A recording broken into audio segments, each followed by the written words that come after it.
Some people in Knoxon, after the candidate forum, decided to purchase raffle tickets for it, and some people in Hot Springs also decided to. So I wanted to let you know the raffle tickets are still available. They're $2 a piece, or 3 for $5, and the drawing is on Saturday. So I said that piece. If you'd like to buy a raffle ticket afterwards, you can see me and I'll help you with that. Now, additional questions. Adam, you have a question? Yeah. In my view, recently the judicial branch unconstitutionally legislated that gay marriage would become the law of the land. So I guess my question is, do you agree that was an overreach of judicial power? And then the question, whether you say yes or no with that, the question is, if you believe that it was, what can we do in this state, or what can you do to protect the right of citizens like bakers and churches who may not want to perform these marriages? What can you do to protect their right of conscience under the First Amendment? So you said this was a yes or no question. The yes or no would be, do you agree that the Supreme Court acted unconstitutionally? Okay. The question is, do you understand the question? Do you believe the Supreme Court acted unconstitutionally in requiring recognition of same-sex marriage? In legislating it, yeah. Legislating it? Making a And law that doesn't legislate. Well, they did. They made a And what's the decision, they second didn't part of it? legislate. And then, what could we do to protect bakers and People that churches who choose to not, Yeah. To not participate in those ceremonies if their conscience doesn't allow it? Okay. The question is before you. Do you believe that the Supreme Court acted in overreach?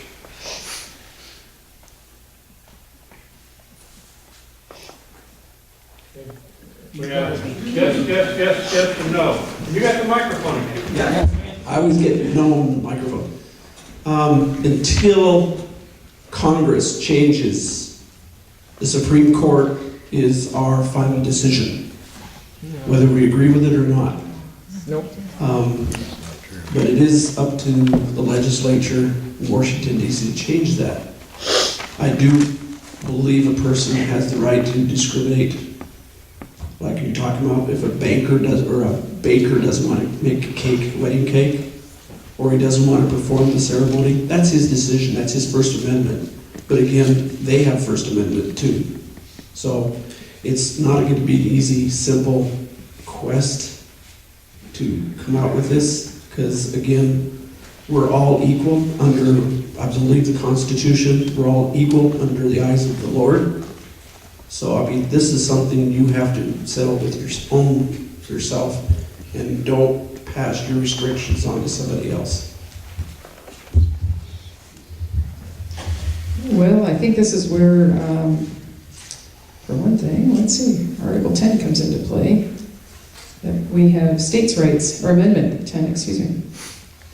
The 10th Amendment, yeah, it says Amendment 10 here.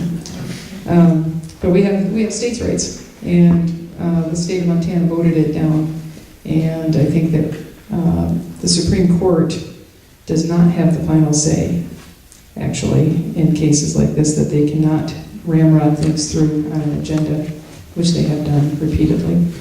And I think that I can't speak for Governor Bullock if he would stand up for, say, the bakers that were in Oregon that were heavily fined and lost their business and everything else. But I certainly would. The people of Montana exercised their constitutional right to express their belief that marriage is between one man and one woman. That's in our state constitution. That's a right that's reserved to the people. There is no place delegated in the federal constitution where the Congress gets to rule on marriage. No place in there. So the Supreme Court of the United States was completely out of bounds in rendering that decision. It was an activist ruling from an activist court, and in order to protect the rights of the people, we need to elect and hold accountable our state legislators and our governor and our attorney general those are the people who are responsible for defending the rights of the state of Montana. The federal government certainly isn't going to try to defend the rights of the state of Montana and the people in our state. And we've seen that over and over again. That's why it's very important that we choose people who understand the difference between state jurisdiction and federal jurisdiction, and rights reserved to the people and rights delegated to the National Congress. That's how we would solve that problem. Elect people that understand the jurisdictional boundaries of our United States and state constitutions. I don't think I can add a whole lot to what Senator Fielder said, other than the fact that I believe and it's not just this issue, but one of the major problems that we have is we have a Supreme Court that is trying to legislate. They are to uphold what the legislature does. If Congress was to decide that was going to be the law of the land, then that would be the Supreme Court's job to uphold that. It's not the Supreme Court's job to make law. And I do believe that is one of our major problems that we have. The supremacy clause in the U.S. Constitution states that laws passed by the federal government, which would probably include the lawmaking of the Supreme Court, which is out of bounds, is the law of the land if it is made pursuant to the Constitution. Nowhere in the Constitution is the U.S. government given the right or responsibility to regulate marriage. That is a state's right, or one reserved to the people. I also believe that everybody can make choices and should have choices. If somebody wants to practice homosexuality or whatever in their own home, that is fine. That's their choice. I may not think it's a good choice, but it's their choice to make. When they force other people to act accordingly and humor those choices to make a public display of it, that is out of bounds. They are then trampling on others' feet. People should be free to make those choices, but they should not be free to trample other people's rights to act as they wish. You had a question right here? Yeah, hi, my name is Deidre Loida, and my son and I are here from Safe Montana. So we'll bring it back to the marijuana issue if we can. And Safe Montana is working really hard to get on the ballot to ballot Initiative 176 to keep recreational marijuana out of Montana. So if we are able to get that ballot, or that initiative onto the ballot, I'm wondering if you guys will help support that. In particular, some of the things out of Colorado are horrifying. So I am not a political person, but I'm watching figures, statistics that come through with kids being expelled and suspended. And in Colorado, they're dumbing down their people. And so I live in Montana. My husband doesn't even have a full-time job. My husband could have a great job if we worked in Colorado. I don't want to be in Colorado. I don't want to be smelling all the weed and all the junk that they think is okay. I want to keep Montana happy, healthy, safe, keep our young people really vibrant. It's a beautiful part of our state. And so if we work really hard to get this through, by the way, anybody can sign that ballot initiative today. Would you support it? We're asking questions. So your question to the group is? Would they support ballot initiative 176? 176, which would keep... recreational marijuana out of Montana. Would you support ballot initiative 176, which would keep recreational marijuana out of Montana? The answers are yes, yes, yes, and no. So did you have you wanted them to ask a follow-up on? I would ask how you would support it. Okay, how would you support or oppose it? And why would you support or oppose it? I'd be happy to sign that initiative number one. If faced with a decision in the legislature, I would also vote against recreational marijuana.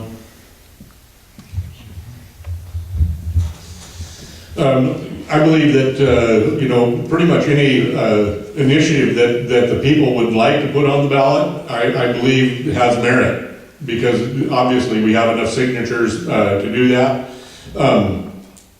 And to support it, I haven't read it specifically to say, I always like to read legislation before I say, yes, I'm going to sign on to that or not.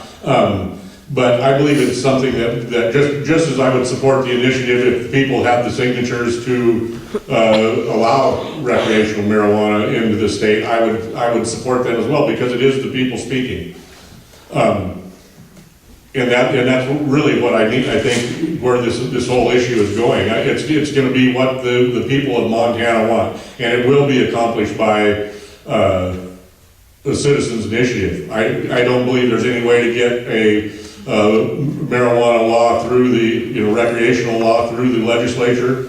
I believe it's gonna be also just as tough to get one to ban it through the legislature. I think it's one of those issues that nobody wants to jump on either side of, because they don't know. People are afraid to speak out about how they really believe, and so I support it on the fact that it is the people speaking out. There's a number of marijuana-related issues that are being circulated by petition right now to get on the ballot for voter consideration, and I'm going to have to respect what the voters determine, but personally, I think that use of medical marijuana has a place, but use of recreational marijuana, I believe, would be a detriment to our state.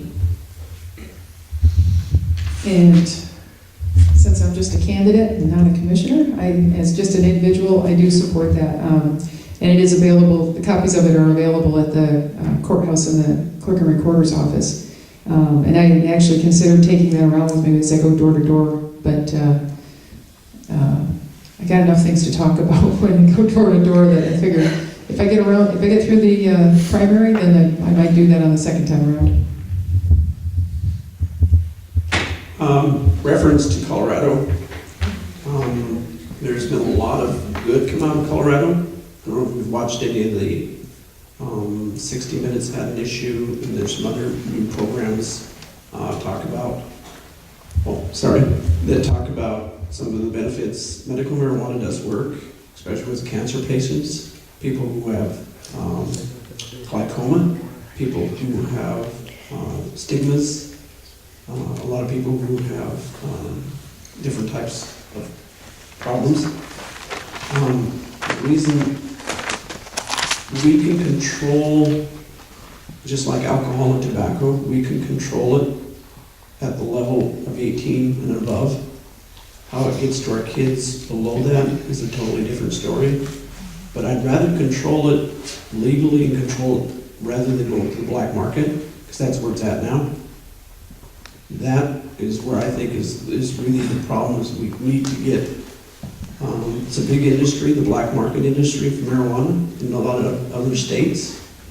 And again, it's pros and cons. I do see some good out of it, and I've seen some bad part of it too. But again, that's not, those are personal rights again. So we're going back to the First Amendment, possibly. Okay, back there, back there. Good evening, my name is Joe Spaltman, and I have a question on a subject that's already cropped up. It's not really a yes or no. Question on what? What I would like to ask these folks, we have two levels of government here, county and state. As individuals, what are you doing to bring in prospective employers into the area? Because everybody knows Sanders County, we need jobs. Okay, it's not a yes or no question. What can you do to bring prospective employers into this county? I'm glad you asked that. I'm from Plains, and we're actually trying to initiate the first trauma level EMS in Sanders County, which means paramedics on the ambulance to go to the homes. It's a very costly program. We are seeing some funds from different organizations. Again, that's bringing more new people into the area, bringing our class of EMS services higher to a higher level in Montana, in Sanders County especially. Neither Sanders County nor Mineral County have paramedic program on any ambulance services that I know. There is some paramedics in larger cities, but rural areas of Montana, there is none. The wood industry in Montana was one of the largest, if not the largest, employers in the country, in Montana. We need to bring back that particular industry, not necessarily cutting trees, but when we cut trees, let's plant trees.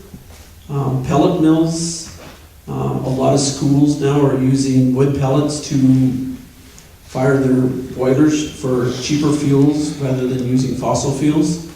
Why are we using, there's a couple pellet mills in Montana, but nothing very large to make the bigger ones. There is new industry coming into Missoula in that area for that particular area, but there is a lot that go to China. Why can't we bring, some jobs that use the wood industry that we have here and use the resources? Why burn it? Let's chip it.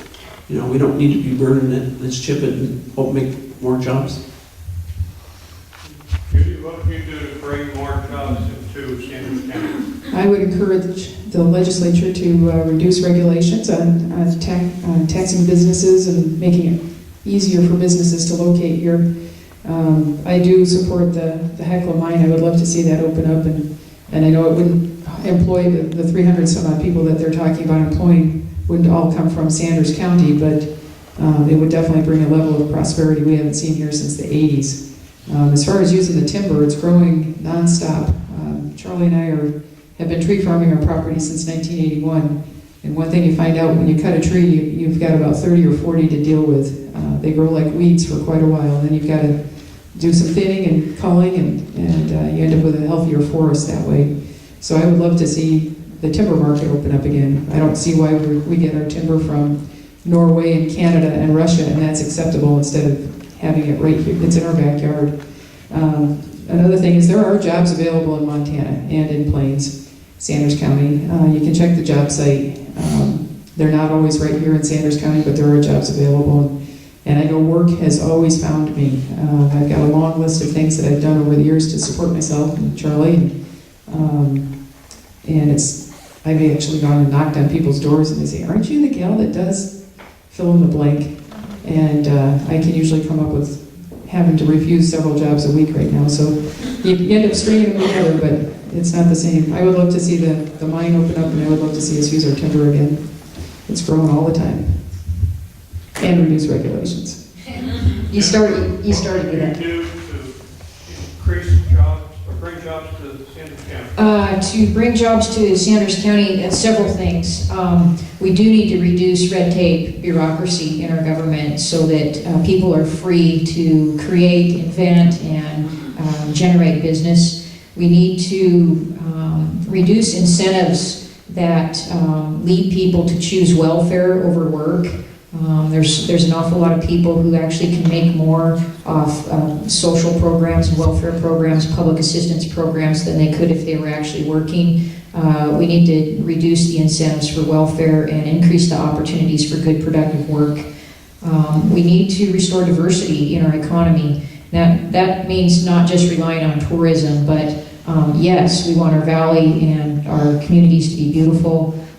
We want to restore our foundational economy, though also we need to do that. We need to get back to the basics of what makes the economy really function. And the earth is the wealth of the world.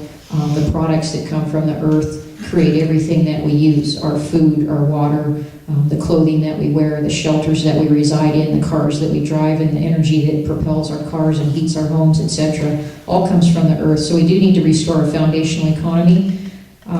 We need to diversify also into opening up the doors and reducing barriers that prevent technology and entrepreneurship from being able to happen here.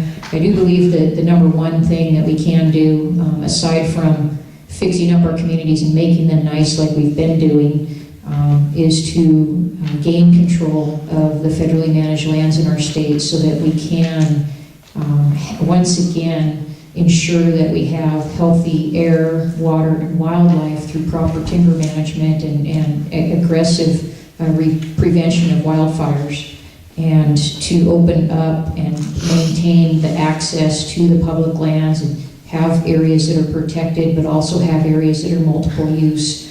And when we do that, we're going to start seeing an injection into our economy that will provide jobs and also tax base and revenues that support local services. So I think we need to do a lot of all of the above. There's not just one answer. And I have been working on those. I helped lead the playground project to fix up the park in Rose Garden Park on Main Street. It's a nice place where people stop now where they didn't used to. They stop, they enjoy some time. Families come from out of town just to spend the day in town so that the kids can play on the playground. And some of them come across the street and go to the restaurants and stores and so forth. And every little bit does help.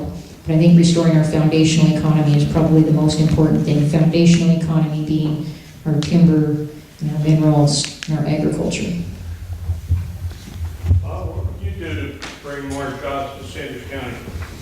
One of the important things I believe that we need to do is leave more of the residents of Sanders County's money in their pocket. We did in the House in this last session. We passed 3 different tax cuts. Those were all vetoed by the governor. You know, and then we live in one of the most the richest resource areas, I believe, in the state. You know, we have a mine that's been trying to get going for 30 plus years. It's moving forward now. We have other, you know, resources that are available, not just for harvest, but for the recreational purposes as well. But that has to come through the proper management and access into those lands. We can bring more people into our community, which in turn gets more jobs going. You know, it might be a waitress down at the local restaurant, but it is somebody that's working in our community and spending money back into our community. I mean, that all starts to equate into jobs. But I think that the biggest thing we need to do first is begin to leave that money in our community, not take it and spend it on special programs elsewhere in the state. Charlie, what would you do to bring more jobs into Sanders County? I concur with most of what's been said already. I'll attack from a different direction. I've been speaking to many of the businesses in Monroe and Sanders County, and one recurring theme is we have jobs, we have trouble finding people that will take them or are qualified. We have students graduating that can't read, can't fill out an application for work. They can't count change. And for the amount of money being spent currently on our students, that's an unconscionable situation, should not exist. All students are not going to go to college, plain and simple. Many students would be better served with a vocational program. I don't see a vocational school going to be dropped down in Sanders County or Monroe County for that matter. I've been thinking about that problem, and I think one potential solution would be some legislation that would reduce the potential liability and have students able to spend an hour or 2 a week in local businesses being trained by those people. If you reduce the liability potential for those businesses, they could then take them in, introduce them to what was necessary, what they had to know for math, being able to measure, being able to count change, being able to fill out forms, being able to speak to the public, so that they could learn those skills and go back to school and say, you know what, if I'm going to be employed and I kind of like this job, it looks like something I'd like to do, maybe I ought to apply myself to school and learn those skills before I get out. Also, it gives the employer, if they find a student that likes that type of work and they work with them, show them what's needed, that kid goes back to school, builds those skills that he needs, those basics from which he can grow, then that employer, when the child graduates and can't afford to go to college, can't afford to go to a different vocational school, he can jump into that job, a welder, a mechanic, carpenter. The business will then have a partially trained employee that they already know, ready to go into work, and the student has some hope for a better future. And I think that's one thing we have to address, is we have to have a workforce that is capable, comes out of school with some skills and the knowledge of what it takes to get a job. We've been at this for about 2 hours now. Does anybody else have a burning question that they feel they need to ask before we have closing statements? I got one short. One burning question, Craig. My question is, how are you going to handle the lack of health care that is going to be coming up here real soon? I don't know if any of you have seen about a week ago, United Health Insurance has given notice that they are going under because of Obamacare. And they listed 10 states that were in serious trouble financially in the Obamacare Affordable Care Act. Montana was one of them.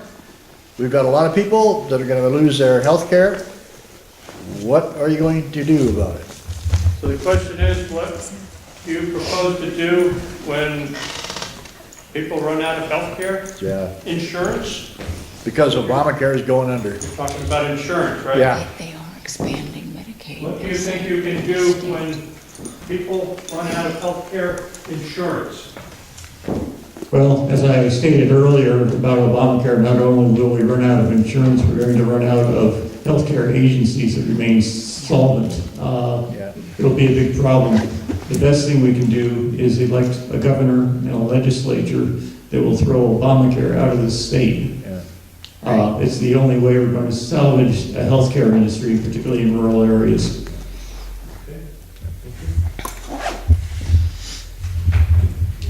Yeah, I believe that goes along with the repeal of Obamacare and also allow our people to buy on a free open market. Let the competition drive the cost of our health insurance. I believe that is the best way to get our insurance down and the best way to get the best coverage we can. That's right.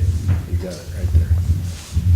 That's what I wanted to hear. Electing people that will repeal Obamacare is number one. That's the number one thing because that's the barrier right now that's causing the problems. Number two, there's been some great legislation brought forth in the Montana legislature that are small free market solutions that allow people to associate into co-ops and cover themselves. You know, you can form a pool of, say it's within your work industry or within your church. When people pool their resources, we're even seeing it in some of the employment sectors where the employees provide sick days. They'll give up their sick days to someone else that has to have surgery or something like that. And there's a lot of things that people can do if we allow them to do it. There's just an awful lot of barriers from the federal level right now that have to be repealed completely. So we need a good, strong Republican president. Hopefully we'll get one.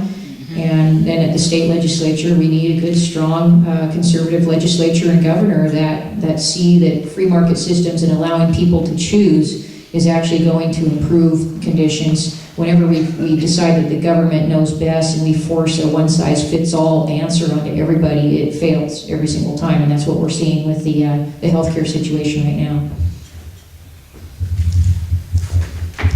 Well, I guess I'll opinionate for a moment, and that is that Obamacare had nothing to do with healthcare. It had everything to do with stealing the wealth of Americans in the American health industry.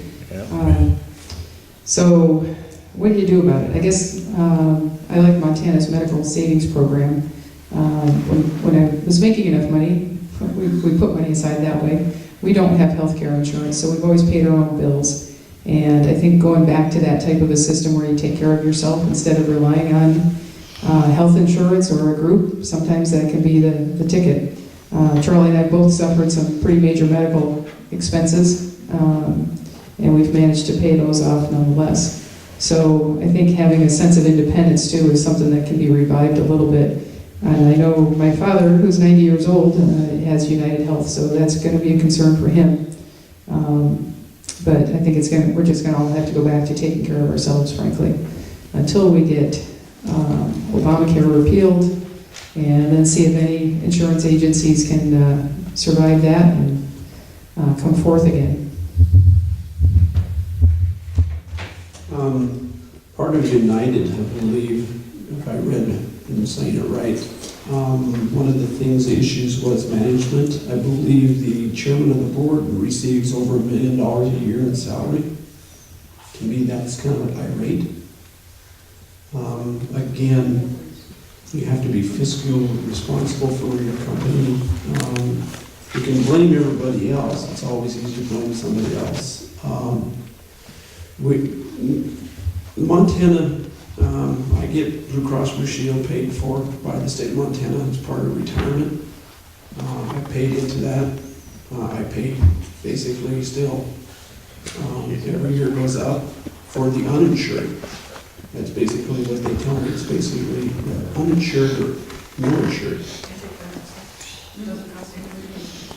I know. So I mean, but they keep telling me that's why it keeps going up. But that's what they put in the writing. It said it covers uninsured. There's a very good article yesterday on KPX TV and KECI last night. Maybe you watched it. Why helicopter ride for a emergency from Clark Fork Valley Hospital to Missoula is now running anywhere from $15,000 to $25,000. It's $1,100 to $1,500 per minute in the air. They want $9,000 just to take off the ground. That's expensive, but helicopters are expensive. We don't pay those people $15 an hour to run them.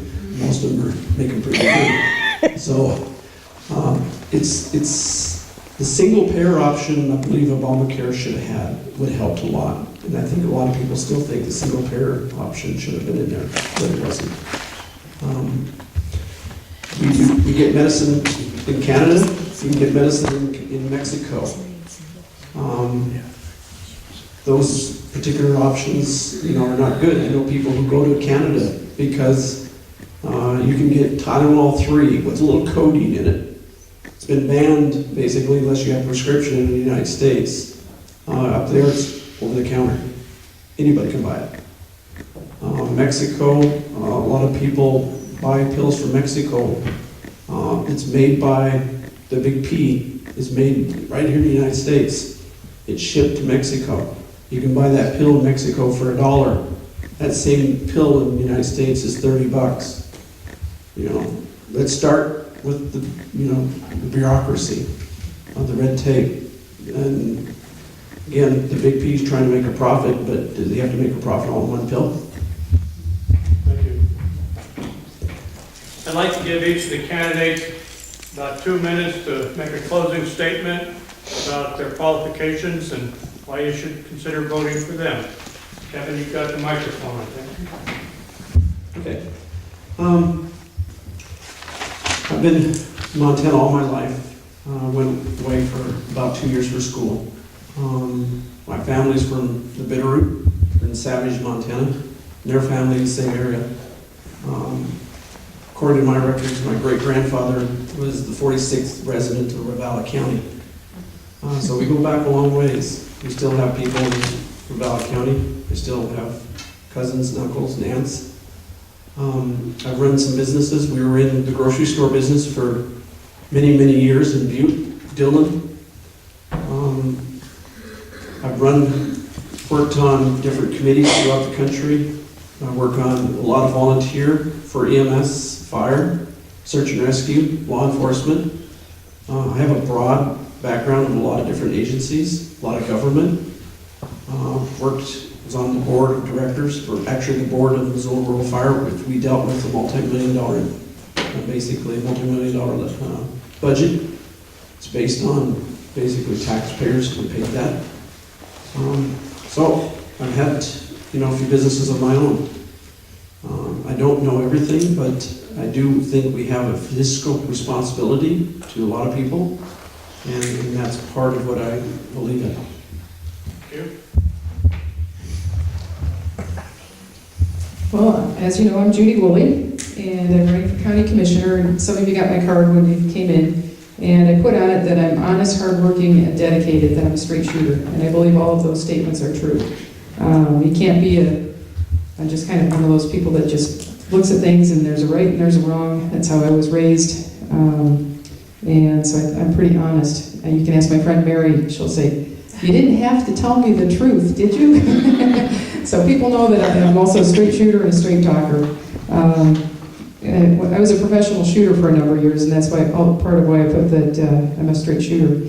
And one of the things of being a competitive shooter and being considered a professional athlete is that You can't lie to yourself. You can't lie to other people. You either had that shot in the time limit that you wanted, .89 for a first shot or something like that, or you didn't. So you have to be really honest with yourself, and that's how I am. And it takes a lot of hard work. Everything I've done, I've worked pretty hard at, and there's probably easier ways to go about some things than what I do, but I like working hard. I'm very dedicated when I take on an issue. I think our county needs some conservative representation, and I'm pretty much conservative to the core. I've done a lot of different things in my lifetime. I've been really blessed with a lot of skills and a lot of interests, and I was not blessed with being born in Montana, but as far as I know, you can't choose where you're born, you can choose where you live, and I love it here, and I've been here since 1981. So in those 35 years that we've been here, my husband and I have done tree farming, and we've grown almost all of our food those years. We hunt and fish the rest, and we're pretty happy with that type of a lifestyle. But like I said, we know the value of a dollar. I think that taxes have gotten out of hand.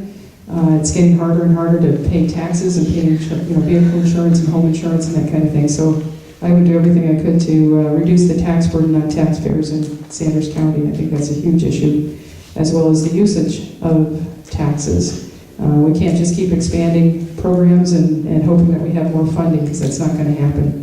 We need to be able to go back to a time where we take care of ourselves a little bit better and a little bit harder and work harder at it too. So I too have volunteered for all kinds of things over the years, and one of the things I did was I was part of the Plains Piecers Quilt Guild for a number of years, and we used to hand piece letter quilts, hand quilt them, raffle them. We raised a lot of money a couple different years, and I was one of 3 women who had breast cancer when we were part of the Quilt Guild, so we decided to start what we call the Sanders County Cancer Network, which I think has a different name now, but we're the ones that started that, and it's been a great effort to help others that have gone through treatment and have the cost of traveling to Missoula or Spokane or something for health care. So that's a little bit about who I am. I've done a lot of different things. I've written articles for gun magazines and currently for Montana Woods and Water. And I don't like to just do a lot of things, and I'd like to work hard for our county too. Thank you.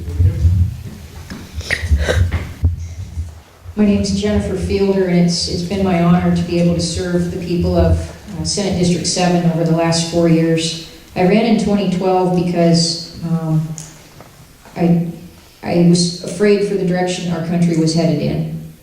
And I started to believe that I needed to do better with our kids and our grandkids and teaching them civics and teaching them how to participate in government and hoping that they would be able to turn things around in the future. And then I had this epiphany that we can't wait for them to do it. We need to step up now. These things happened on our watch. And our founders designed a great system of government, but the key ingredient is the people.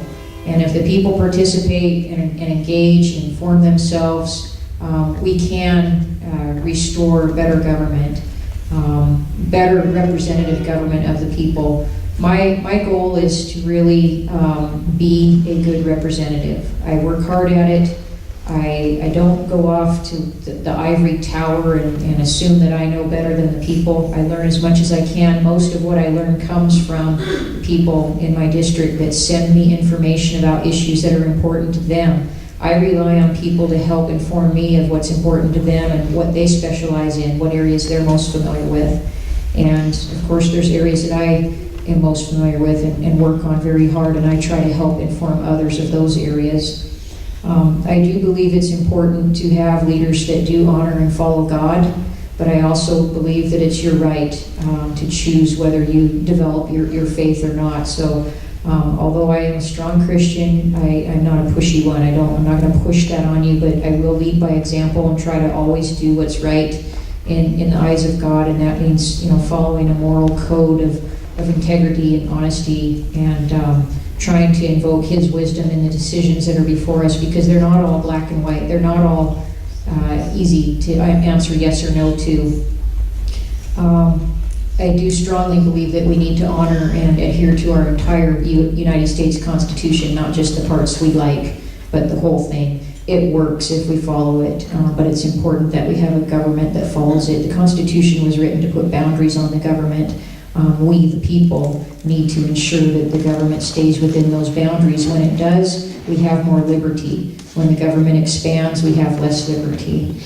And I feel very strongly that the people should have the ability to have a stronger voice in the decisions that are made that affect them. So that's a big reason why I support the state managing its own lands and resources in our boundaries, because I believe we'll be more accountable for our decisions than the people in Washington, D.C. are. And these decisions are sometimes life and death situations. When you have lightning strikes in our tinderbox forests around here, and the federal government tells the state that we can't go put those fires out because it's federal land, we have a big problem. We have a big imbalance. It's just wrong. So we need to straighten a lot of those things out.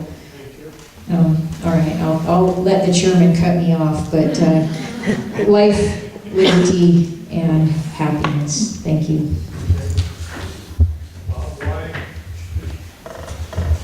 Well, now they made me feel like I had to stand up. Well, first I do want to say it truly is an honor to serve the people of House District 13 and the state of Montana. But I don't want to, I do not have a primary opponent, so I'm not going to spend a lot of time standing here telling you why I am better than sliced bread. But what I do want to stress is the importance of this election. I hear people saying, I'm never going to vote for Trump, I'm never going to vote for Cruz, I'm never going to vote for that person. What that equates to is people not going out to vote. This election is very important on a local level. This, as I told you before, we had 3 tax cuts that we had passed, all of those vetoed by the governor. On a local, state level, this is one of the more important ones I think I've seen in a while, at least in my recollection as in level of importance. We need to get people out to vote. When you hear people that are saying, you know what, I'm not even going to go. You know what, let them know that we are at a breaking point in this state to have a less intrusive government, to cut back some of our taxes, to start creating some jobs in our in our state, and not just giving them away and letting the Washington governor kind of dictate what's going to happen to our coal industry. We need a governor that's going to stand up to those people, and I believe we have one on the ballot. If we can get the people out, we can get him elected.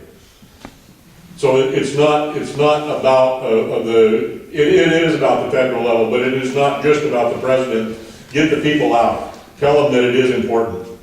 Thank you. And I do look forward to your vote in the general election. I do appreciate all your support. I don't want to sound like I don't need your vote. I do. But we need to get the right people in the office. And I believe on the state and local level, this is a real turning point for us. That's right. One thing I stand on is integrity. I've spent a lifetime saying one thing and following through with it. Most of the people that know me know that if I say I'm going to do something, I'm going to do my darndest to do it and generally succeed. I stand by that. Anything I put in writing, in any of my literature, if I don't do it, I expect people to beat me over the head with it. And I deserve it. One of the things I see talking to many people is, I'm not going to vote. It really doesn't matter.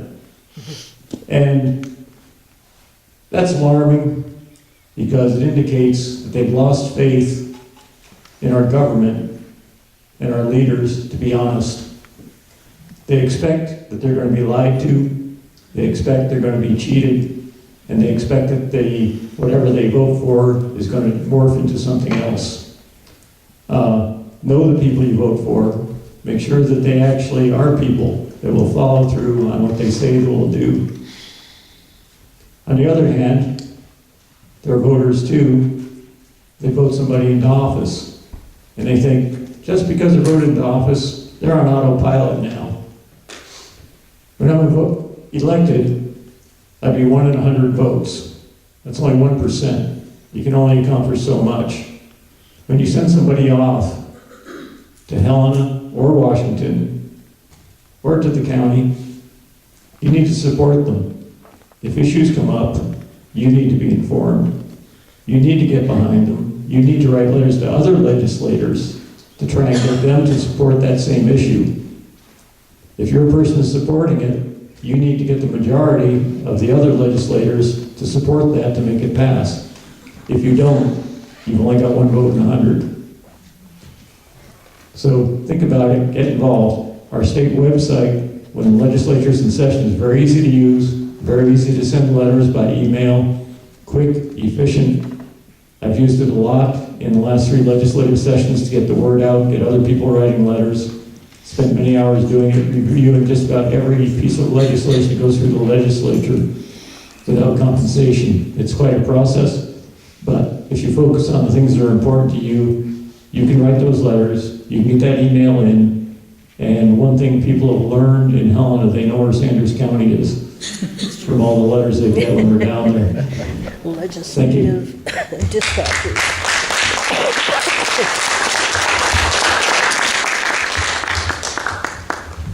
Thank you for tolerating that.